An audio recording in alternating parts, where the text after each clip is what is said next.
นี่กะมื้ออื่นน่าจะคนบ้างแน่มื้อนี้คนหลายหลายคนกะเมื่อด่วนมื้อนี้สบายดีทุกคนกับวันที่13 เดือน 4มื้อนี้ก็สิเดินทางกลับบ้านเนาะเดินทางเมื่อทางเมืองเรางามแขวงสารวัตรพุ่นล่ะทุกคนนี่ก็มาสิเอารถจักรขึ้นมานำเพื่อได้ไปขี่รถเลาะถ่ายคลิปมื้อนี้ก็คนหลายอยู่ทุกคนวันที่13มื้ออื่นจะเป็นมื้อปีใหม่มื้อทำอิฐวันที่14เนาะมากับพอดีมาพบเจอกับพี่น้อง เลยให้เขาเจ้าหารถให้ก็สิได้เมื่อคันนี่ไปเบิ่งนำกันสิเป็นจังไดบรรยากาศกับคนหลายมื้อนี้ก็มื้ออื่นน่าจะคนบ้างแน่มื้อนี้คนหลายหลายคนก็เมื่อด่วนมื้อนี้เพราะว่ามื้ออื่นก็เป็นมื้อเริ่มปีใหม่หลายคนก็อยากกินข้าวอยากซุ่มแซวกับครอบครัวเนาะมันสำหรับมื้ออื่นมื้อนี้ก็เลยคนเร่งเมื่อก่อนขึ้นรถก็มากินข้าวเปียกก่อนทุกคนภายหน้ากินข้าวเปียกถ้วย 38,000 ค่ารถก็2เตียงหนึ่ง350,000 2คนก็พอดี700,000ทุกคนนี่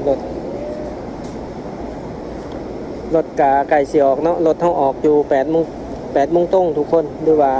20 โมง 00นี่ก็มากินข้าวเปียกก็ราคาถ้วย 38,000 เฟอถ้วย 40,000 กินถาม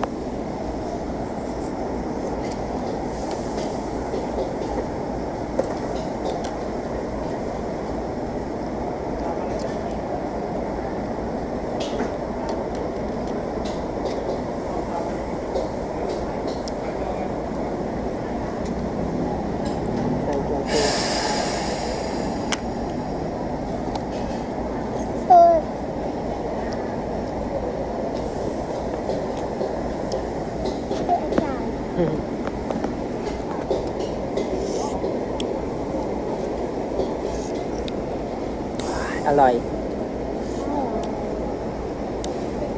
ก่อนจะขึ้นรถก็มีอาหารข้าวเปียกทุกคนสำหรับผู้ใดมาขึ้นรถเมล์สายใต้เดี๋ยวไปเบิ่งบรรยากาศกันบรรยากาศของผู้โดยสารในมื้อนี้วันที่13นี่เป็นบรรยากาศอยู่คิวมื้อนี้ทุกคน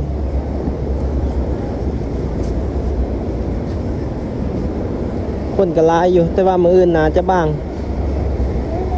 แต่ว่าเขาก็มีรถแล้วมื้อนี้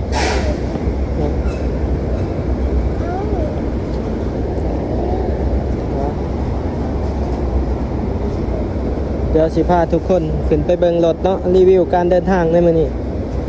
ราคารถอยู่คนละ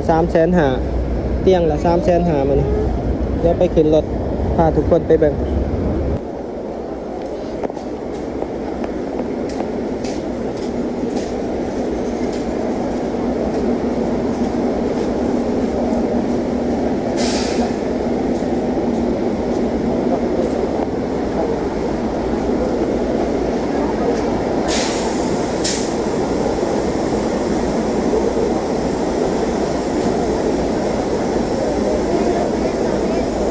เตียงหลังบ่ค่อยดอกไปได้ละมาไปใช้2 ปีแล้วว่ามื้อนี้2 ปี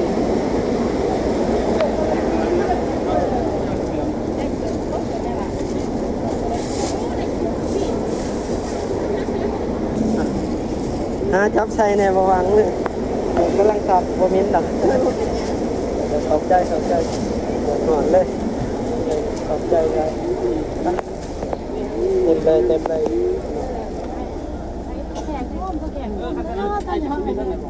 เอาลูกเอาล้านในแม่ทั้งล้านก่อนว่าบนลูกล้านนี่เต็มแล้ว โอ้เดี๋ยวว่าแขกกันบอกแขกกันเองเองมาเองกันมา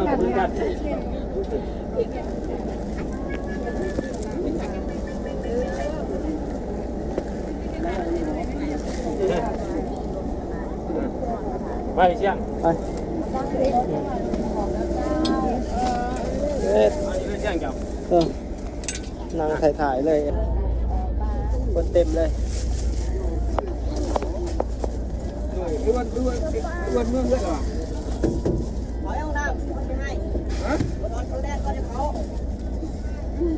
สปอร์ตและมินคือดีอยู่บนห้องน้ำเลย เขาหายคอยหัน พอดีเขาลืมเกือบอยู่วันนั้นดูนาหองนะโอเคแล้วค่อยหายจะลองลืมเกือบเรื่องไม่ได้ใส่เกือบแล้ว ออกแล้วตอนนี้รถเฮาออกแล้ว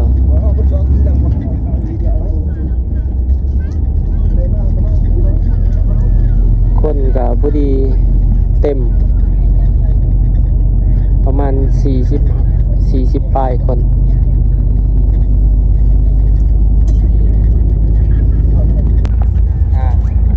มีกลับมากับคนหน่อย เดินทางพาไปหลีบไตเนาะนี่เนาะ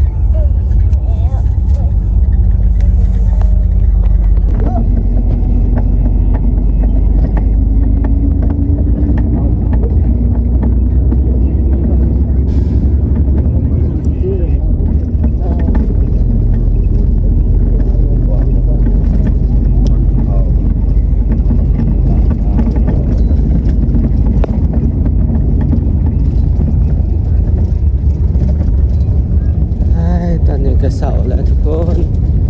ยังอีกประมาณ40ลักก็หอดสารวันประมาณ40กิโล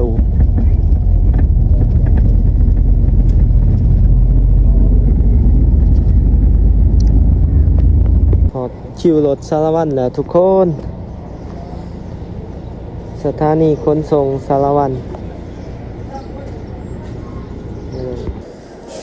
ตอนนี้เฮาก็สิเอารถจักรไฟฟ้าเฮาลงแต่รถเนาะแล้วก็สิขี่รถจักรไฟฟ้าเมื่อเรางามจากสารวันไปประมาณ45กิโลขี่กับแอนนาเมื่อ2คนบรรยากาศ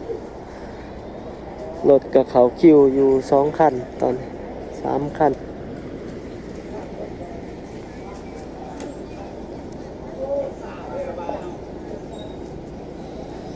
หอด7 โมงมานี่หอดพอดี7 โมงมาหอดคิวสารวันเดี๋ยวป้าไปเบิ่งรถกันนะ ไปเลย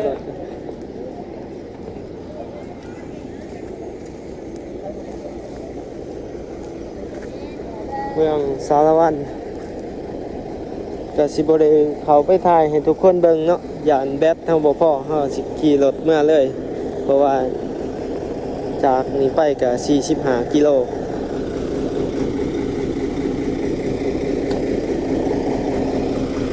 นี่ก็เป็นคิวรถสารวันทุกคนประมาณนี้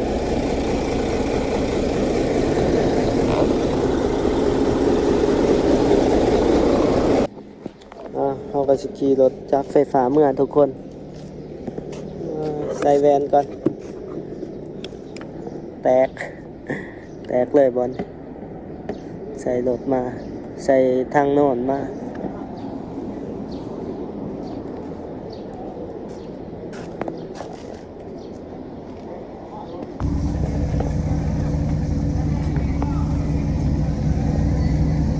Let's go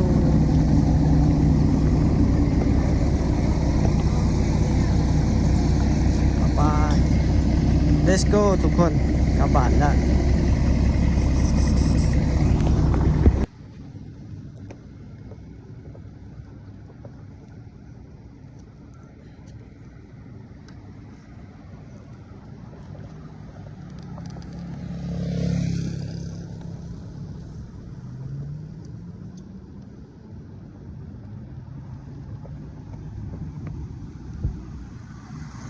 บอนนี้เป็นเขตหลัก2ทุกคนแต่สิขี่รถออกเมื่อเนาะตอนนี้รถไฟฟ้าเฮาบรรยากาศสารวันเมื่อคืนนี่ฝนตกกำลังเศร้าวังเสาร์นี่แหละเบิ่งจากห้อยน้ำ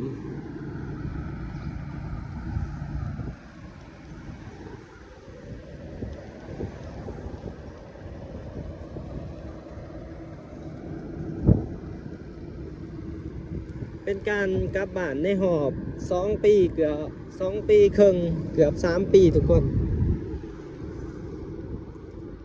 นี่ก็สิอยู่แถวขอบชานเมืองของสารวัตร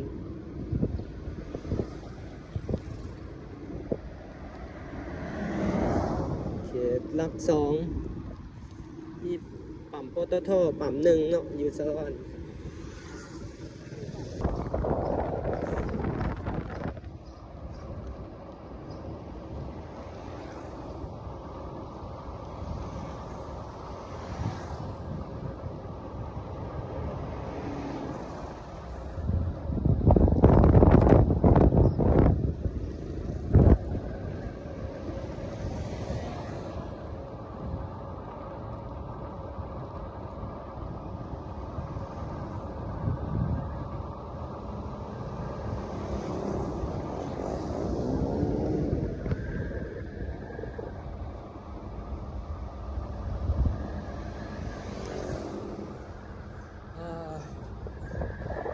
อากาศเย็นดี ตอนนี้เวลา7 โมงปลายหน่อยหนึ่ง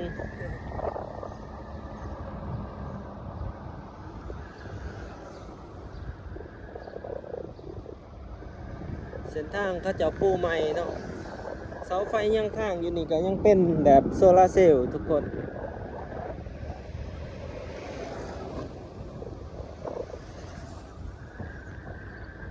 ใส่เป็นโซลาร์เซลล์เอาพบกันเป็นระยะได้ทุกคนสิถ่ายให้เบิ่งเป็นระยะพอแบตเท่ากับบ่หลายแบตกับสิเบิดอีก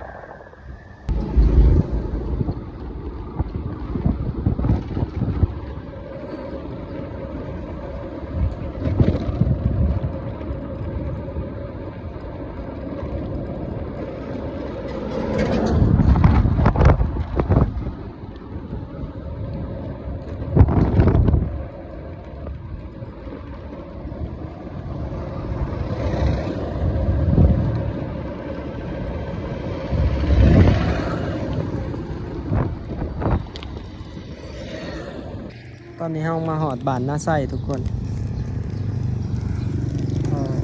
มะพร้าวหน้าไส้ปิ่งไก่หน้าโป่งเหลาข้าวเมืองคงลำวงสารวัน ไปต่อ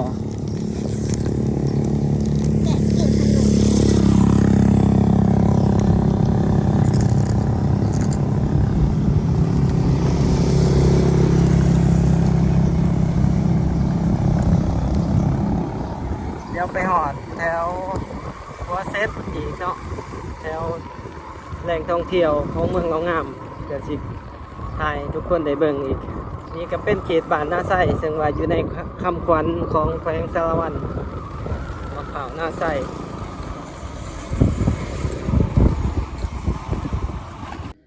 มาหอเทือนทุกคนแบตรถก็เกือบเบิดแบตรถก็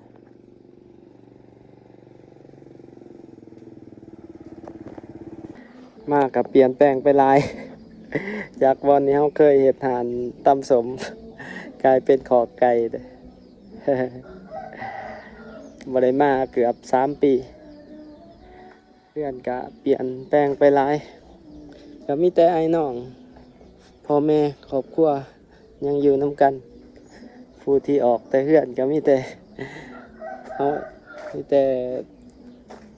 บ่าวแม่นไส้ออกค่อนข้างว่าอึกกระถึกอยู่ อยู่ตามภาษาบ้านนอกตามภาษาบ้านๆทุกคนพากันหาอยู่หากิน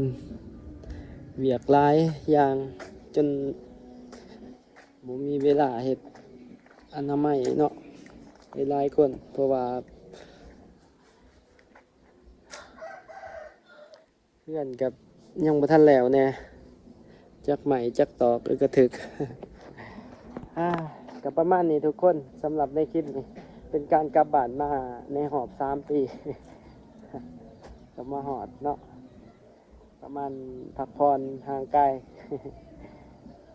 อยู่กับครอบครัวจักหามือ10 มื้อแล้วก็จังสิกลับขึ้นไปสู่ภารกิจเฮาคือเก่า จะ สิมีอยู่ประมาณนี้เด้อทุกคนสำหรับในคลิปนี้ถ้าผู้ใดมักก็อย่าลืมกดไลค์กดแชร์กด Subscribe ให้กันนะวันนี้ก็พามาเบิ่งเฮือนที่เมืองเรางามแขวงสารวัน